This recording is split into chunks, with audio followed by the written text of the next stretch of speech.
like what I look like, and you do something about it.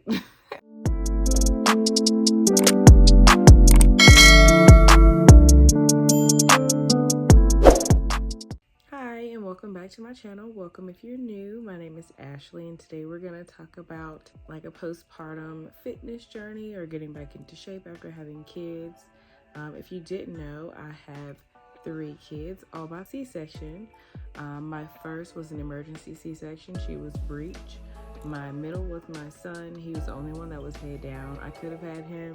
I could have tried for a VBAC, but I was like, no, I'm scared. Let's just cut me open, doc.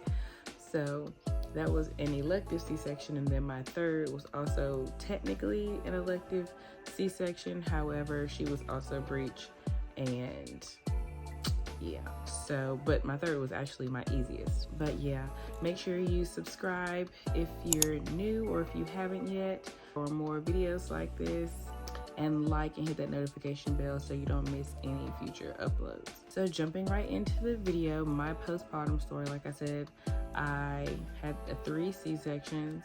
How I felt after birth. My very first one was probably the very worst one. I couldn't stand up straight. I lost a lot of blood. I ended up having to go back to the hospital maybe like a week later to get a blood transfusion. And then the other 2 was a little bit easier. Still a lot of pain in the abdomen area, of course, because you're getting cut open and they're having to cut through so many layers of your skin to get to the baby, and muscles and tissues and all types of things to get to the baby. It's not a fun recovery. It's kind of like a give and take. So like with a vaginal birth, even though I haven't had one, you do labor. You have to trade labor for pain, kind of, if you will. So if you have like a vaginal birth, you do have the labor process and all of that stuff, but then you have a little bit less pain after birth. However, when you have a C-section, you don't have to labor. You just go in, it's quick and easy, you get the baby out, and then you have to deal with the pain after. So that's kind of my take on it, and I was terrified of having a baby vaginally after having a C-section. So I just opted for C-sections after my first C-section. What motivated me to get back in shape? I honestly have always really liked working out and enjoyed working out. After I was cleared, you kind of get to a point where you're tired of looking the way you're looking. Not saying that all bodies aren't beautiful. However, you know what you want to look like. So if you're not happy with the way you look, you can change it. And one of those ways is by going to the gym. So you can't just like sit around like, oh, I don't like what I look like, and you do something about it. You can go to the gym. Like, you don't have to get surgery. You don't have to feel bad for yourself. You don't have to feel sorry for yourself. You don't have to have other people feel sorry or feel bad for you. You should want this for yourself. And if you want to make that change, it's as simple as getting up and going to the gym. Now, I say it's simple. The hardest part is starting. But once you get started, just keep it up. After a while, you'll start to see progress, and you'll hopefully find the drive and the hunger and the motivation to go even when you don't want to go. Now, we're going to talk about healing. It's very important to give your body time to heal after you have a baby, whether vaginally or via C-section. Make sure you listen to your doctor's advice, waiting the 6 weeks or however long to start back, exercising to make sure you don't injure yourself, and then start off slow. Start with maybe some cardio, some light lifting, and then once you feel more comfortable, throw in some heavier lifting or longer walks or runs or whatever your method of cardio is. Listen to your body. Make sure you're not overdoing it, but also make sure you are challenging yourself, because that's how you're going to see growth and any changes.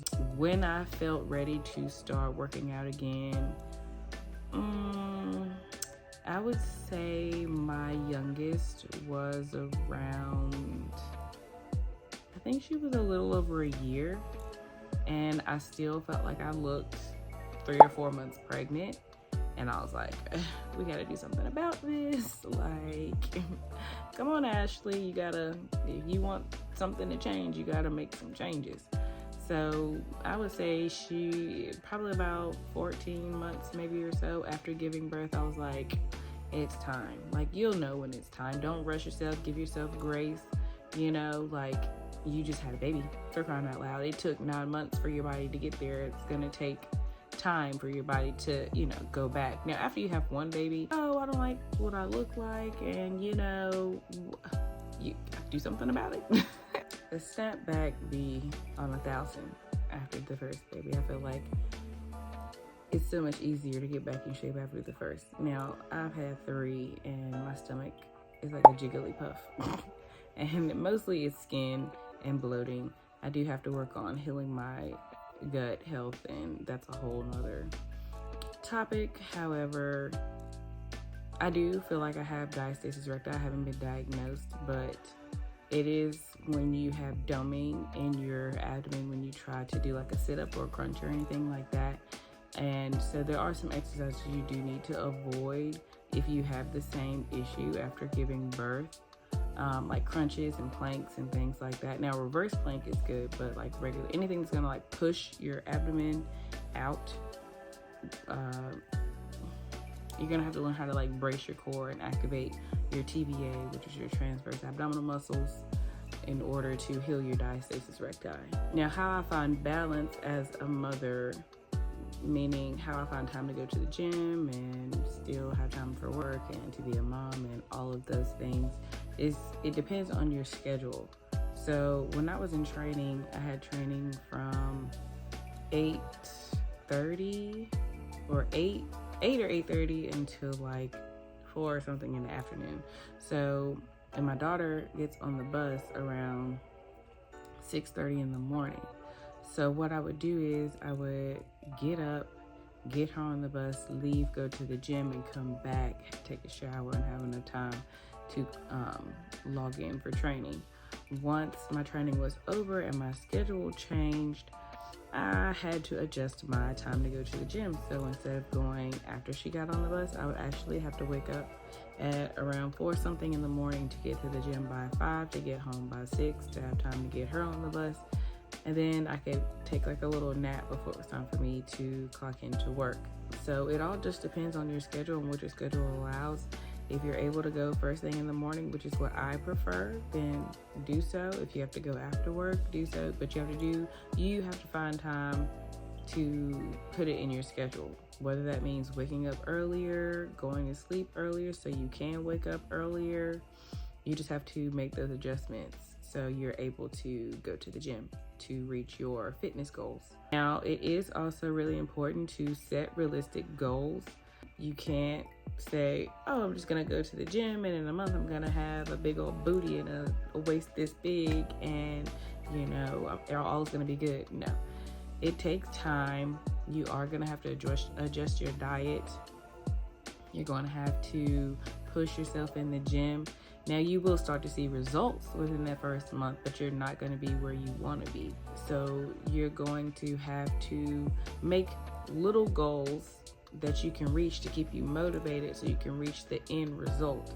And then even once you reach the end result, you're still going to have to maintain those results. And that can be, if you're going to the gym 5 times a week, once you reach your goal, you can cut back to maybe like 2 or 3 times a week just to like maintain your progress. However, starting out, if you don't really go to the gym or you're just starting back out in the gym, you can still go 3 to 5 times a week if you're committed to that.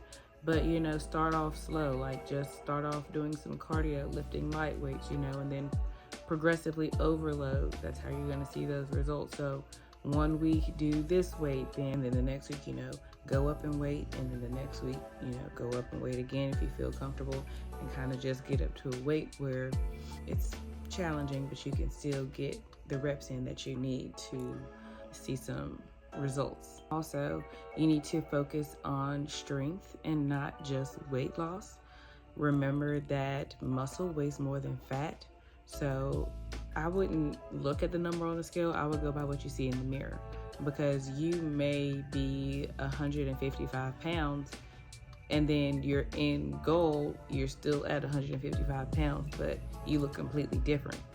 So I always say focus more on strength and not just weight loss, because you are going to be losing fat.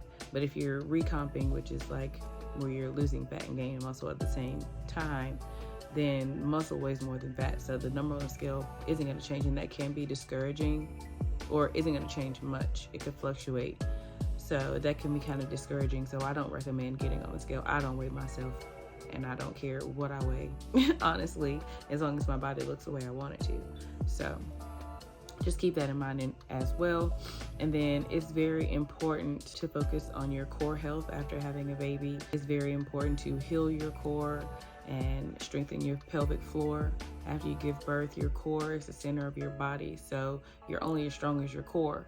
If you can't brace your core like you should, then you're not going to be able to lift properly. You can end up injuring yourself.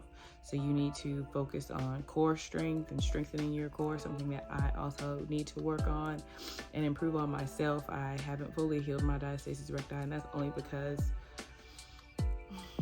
I want to grow my glutes and I want to grow my back, and core is important, but that also has a lot to do with where you're eating, and my eating habits aren't the best, and I also don't prioritize working on my core. So this year in 2025, I will be focusing more on healing my core, so I get that overall physique that I'm looking for. So I'll take you guys along on that journey with me.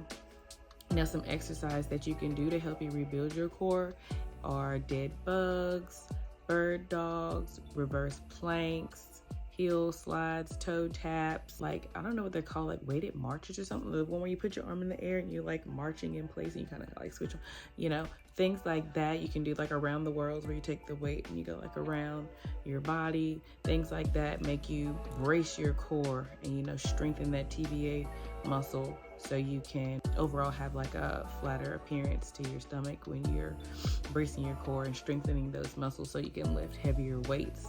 And avoid, like I said, crunches and planks, because that does make if you have diastasis recti, it makes that bulge in your stomach. You don't want to do that, because that can actually make your diastasis worse. So we want to avoid those exercises. Another key thing, and probably the last thing I'm going to share with you today, is make sure you're taking progress pictures, take videos, because you see yourself every day. You're not going to see the progress. So it really helps when you go ahead and take those pictures and you see where you started, and then you're like, I don't really see any difference. And then you take another picture like 3 or 4 weeks down the line, you're like, oh dang, okay, I see, a change, a difference. And that can help motivate you as well, because there are going to come a day where you're going to be like, man, I really don't want to get up. I really don't feel like do it anyway. Because as soon as you leave the gym, or as soon as you get in the gym and you start working out, you feel 10 times better. You're going to be so glad with yourself and so happy and so proud of yourself if you just get up and do it. People say you need like an accountability partner and things like that. You can get those things, but you can't always count on somebody else. You can count on yourself. You have to be there for yourself. You have to push yourself. We're all grown. We have to put on our big girl panties, put on our big boy underwear, and, hit the gym. If you want to see a change, you've got to go to the gym. Now, like I said, eating does have a lot to do with it as well. Make sure you're getting your protein in. Make sure you're getting your protein in, okay? It helps with recovery. It helps you stay full longer. Keeps you from snacking on stuff you ain't supposed to snack on. Get your protein in. If you want to be 155 pounds and you're only like 40 pounds, eat 155 pounds of protein per day. Like, you have to eat as much protein as body weight, if that makes sense. So if you want to be a certain weight, that's how much protein you need to eat. All of that kind of goes into like another video. It goes into like a whole nother realm of things, but just make sure you're taking your before and after pictures. Make sure you're being consistent. Make sure you're meal prepping if you need to. Make sure you're giving yourself grace. You're going to have slip-ups. You're going to have setbacks. Allow yourself to make those mistakes, but stay on track. Get back on track. We're all human. This is all a process. This is all a journey. It's a fitness journey. It's not going to happen overnight. You don't just plant a seed and then the next day there's a flower outside. It takes time. You have to nurture it. You have to feed it. You have to be consistent. So treat yourself the same way. Just plant that seed, water it, nurture it, take care of it, and you're gonna reap the rewards. I promise you. So yeah, I hope you like this video. I hope it motivates you to start your fitness journey in 2025. You don't even have to be a mom or not. You can definitely start your fitness journey. You don't have to wait till January. You don't have to wait till a Monday. You don't have to wait. There's no perfect time. Just do it. Just go do it. But that's all for today. Thank you again for watching. Make sure you subscribe and hit that notification bell so you don't miss any future videos. And I'll catch you guys in the next video. All right. Bye.